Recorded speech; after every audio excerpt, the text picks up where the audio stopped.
Hi all and welcome to a quick video on the Zhiyun Crane version 1.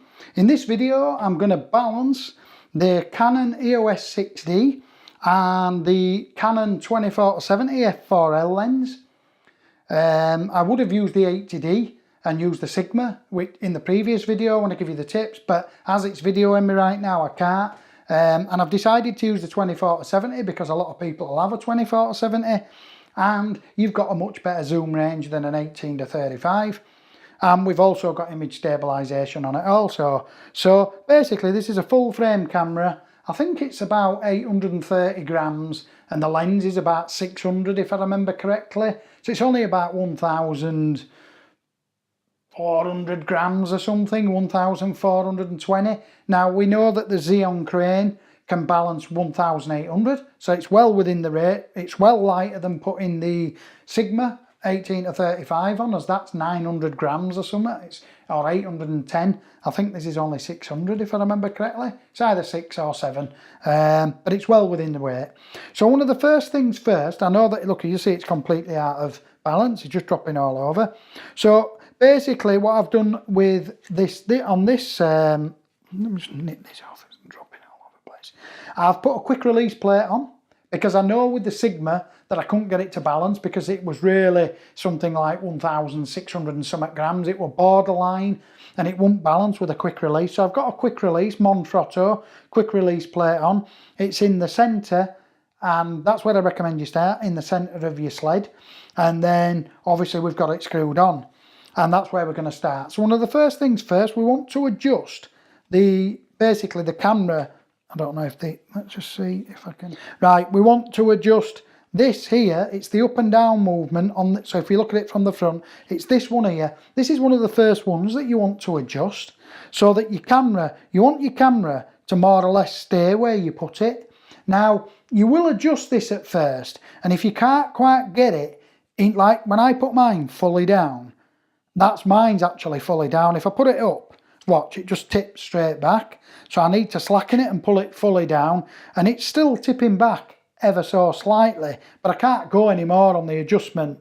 So what I'm going to do is I'm going to nip it up at that for now, but if you can get it so that it stays there, like mine's just slightly dropping, it's just slightly out. So get it as near as you can get it, and then move on to slackening your base plate here.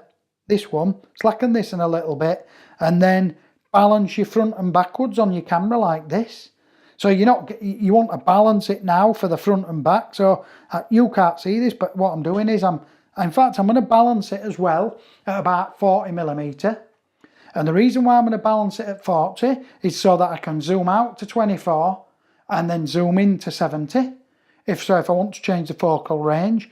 Now, doing this will put a slight bit of pressure on your because obviously the lenses, they move in and out. So if I balance it at 40 and then zoom into 70, I'll be 45 or something, I'll be making it slightly nose heavy, and if I go back to 24 it'll be slightly back heavy, but it will only be slightly, and the motors can easy cope with it, no problem. If you don't want to do that, you just balance it at your fixed whatever you're going to shoot at. If you say, no John, I don't want to do that, but I don't know anybody who wouldn't do it, you might as well do it. But you just do it at your fixed focal length. If you want to do 24, 35, whatever. But it's a lot easier to be able to zoom in and out when you're at a wedding and stuff like that. So anyway, I've got it at about 40mm, 42mm. I can't physically see, but it's somewhere there. So what I'm going to do now is I'm going to hold, see how the left and right's falling? You've got to hold that. Don't hold it at the front there, because obviously you're holding that. You just hold this bar here, so that it doesn't drop on me, and you can still see it's still nose heavy. So what I'm going to do is I'm going to slacken the sled a bit more, and I'm going to move the quick release plate, should I say. Quick release plate.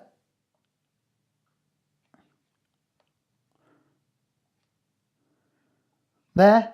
I might just nudge it forward ever so slightly.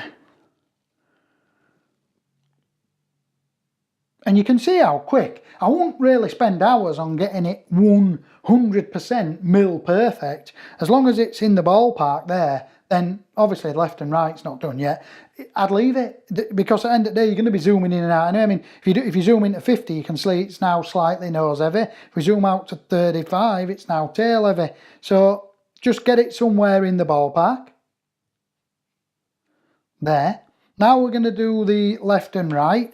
So I'm going to slacken the top bolt here. Well, bolt there. They should have made these wing nuts. They'd be easier to work. And now I'm going to turn it back to myself. And all I'm going to do is pull this little arm out here until the camera stops falling like that, which is very simple.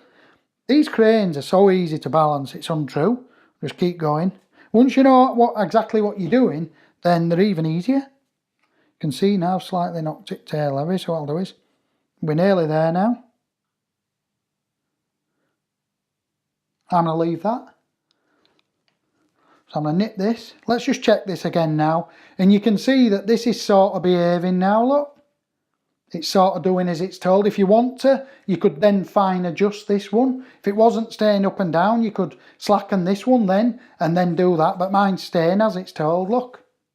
It's doing as it's told, so I'm not bothered about that. And then we'll let go in the middle, and you'll see if I let go, I don't know if it's perfect, but it's in the ballpark. That is well good enough to fly, and it won't put any strain on the motors. We have one more other way to do. So what I'm going to do is I'm going to turn sideways. What we're going to do now is, it's this, where is it on my plate? It's this one here, it's the bottom. And basically you can pull the bottom out or in. So what we're going to do for this one is turn the camera sideways like this. And I'm going to pick up the, however you're going to do yours, but I'm going to use this. And I'm going to let go now. You see now I'm letting go and it's coming back to the middle. So we'll keep adjusting.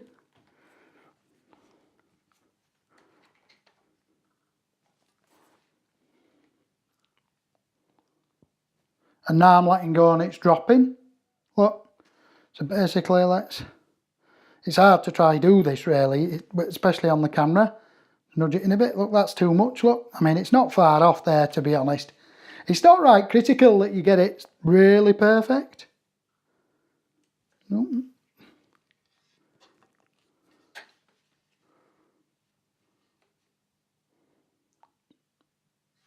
I'm going to leave it at that for the purpose of the video. It's good enough.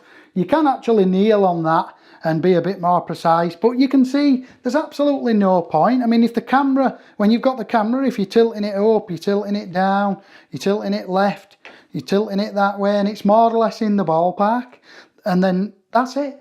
That's just how I'd balance your glide cam. I won't sit there spending hours, because you're completely wasting your time when you could be flying. It's absolute waste of time. That's just how to balance it. It's dead easy. So first of all, we start with this screw.